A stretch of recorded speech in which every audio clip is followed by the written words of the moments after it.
যে পশ্চিমী ঝঞ্ঝা একটা ছিল সেটা হয়ে তার যে তীব্রতাটা কমে গেছে এবং ওরই প্রভাবে যে ময়েশ্চার জলীয় বাষ্প ছিল তাই সেই প্রভাবে মেঘ জমে স্থানীয়ভাবে বৃষ্টির সম্ভাবনা হালকা রয়েছে। বৃষ্টি এই মুহূর্তে আজ দক্ষিণবঙ্গে হালকা বৃষ্টির সম্ভাবনা রয়েছে পুরুলিয়া, বাঁকুড়া, ঝাড়গ্রাম, পূর্ব পশ্চিম মেদিনীপুর জেলায় ছিটেফোঁটা। আর সতর্কতা হিসেবে আজ আজ ঘন আজ থেকে 24 ঘন্টার মধ্যে ঘন কুয়াশার সম্ভাবনা রয়েছে দক্ষিণবঙ্গের বীরভূম, মুর্শিদাবাদ, নদিয়া, পূর্ব পশ্চিম বর্ধমান জেলায় এবং উত্তরবঙ্গের মালদা, উত্তর দক্ষিণ দিনাজপুর, দার্জিলিং এবং কুচবিহার জেলায় ঘন কুয়াশার সম্ভাবনা রয়েছে। এবং বাকি যে জেলাগুলো রয়েছে পশ্চিমবঙ্গের সেই সমস্ত জেলায় হালকা থেকে মাঝারি কুয়াশার সম্ভাবনা রয়েছে সকালের দিকে এবং ভোর রাতের দিকে। যেটা কলকাতা এবং কলকাতা সংলগ্ন অঞ্চলের ওয়েদার যে ফোরকাস্ট, সেই ফোরকাস্ট হিসাবে আংশিক মেঘলা আকাশ সঙ্গে সকালের দিকে এবং রাতের দিকে হালকা থেকে মাঝারি কুয়াশার সম্ভাবনা রয়েছে। উত্তরবঙ্গে আজ থেকে আগামী 24 ঘন্টার মধ্যে দার্জিলিং এবং কালিম্পংয়ে হালকা বৃষ্টি এবং বরফপাতের সম্ভাবনা রয়েছে। দার্জিলিং, কালিম্পং এই দুই জেলায়।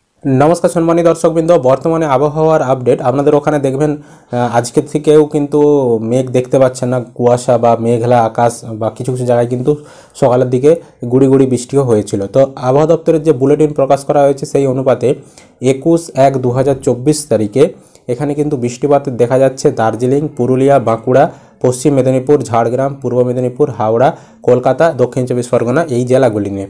এখানে কিন্তু 25% বা তার কম বৃষ্টিপাতের সম্ভাবনা রয়েছে। তুষারপাতের সম্ভাবনা দার্জিলিংয়ে কিন্তু রয়েছে। এটা হচ্ছে 21 তারিখের আবহাওয়ার আপডেট। আর আপনাদেরকে যদি আমরা 22 তারিখের আবহাওয়ার আপডেট দেখাই, 22 তারিখে দেখতে পাচ্ছি আমরা আর কিন্তু কোনো জেলাতেই বৃষ্টিপাতের সেরকম সম্ভাবনা নেই। প্রতিটি জেলাতেই কিন্তু নো রেন অর্থাৎ কোনো বৃষ্টিপাত হবে না, ড্রাই ওয়েদার থাকবে। 22 তারিখের কথা বলছি। তবে আবার 23 তারিখ থেকে আবহাওয়ার অবনতি হচ্ছে। 23 তারিখ থেকে আবারও কিন্তু বৃষ্টিপাত দেখা যাচ্ছে। 23 তারিখে কিন্তু বৃষ্টিপাত পশ্চিম মেদিনীপুর, পূর্ব মেদিনীপুর এই দুটো জেলাতে আমরা লক্ষ্য করতে পারছি। বাকি জেলাগুলোনে সেরকম বৃষ্টিপাতের কোনো সম্ভাবনা নেই। তবে এই যে পূর্ব মেদিনীপুর, পশ্চিম মেদিনীপুরে বৃষ্টি হবে একদম অল্প, কোনো কোনো জায়গায় ছিটে ফোঁটা যে একদম সেই পিট বৃষ্টি সেই রকম বৃষ্টি কিন্তু হবে, একদম মানে ভারী বৃষ্টি বা মাঝারি বৃষ্টি সেরকম কিন্তু হবে না। তারপর 24 আর 25 তারিখ যদি আপনাদেরকে দেখাই, 24-25 তারিখে দার্জিলিংয়ে বৃষ্টি রয়েছে, পশ্চিম মেদিনীপুরে, পূর্ব মেদিনীপুরে, দক্ষিণ চব্বিশ পরগনা, কলকাতা এই জেলাগুলোনে বৃষ্টিপাত রয়েছে। বাকি জেলাগুলোনে কোনো বৃষ্টিপাতের সম্ভাবনা নেই। এবং 26 তারিখে যদি দেখাই, 26 তারিখে কেবলমাত্র দার্জিলিং জেলাতে বৃষ্টিপাত রয়েছে, আর কোনো জেলাতে কিন্তু বৃষ্টিপাত নেই।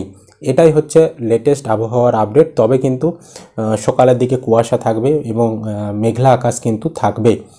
তো আপনাদের ওখানে আজকে কীরকম আবহাওয়া রয়েছে, বৃষ্টি হচ্ছে কিনা, কোন জেলা থেকে ভিডিওটি দেখছেন কমেন্টে জানাবেন। ভিডিও ভালো লাগলে লাইক করবেন, ইউটিউব থেকে দেখলে চ্যানেলটা সাবস্ক্রাইব, আর যারা ফেসবুক থেকে দেখছেন পেজটিকে ফলো করতে ভুলবেন না।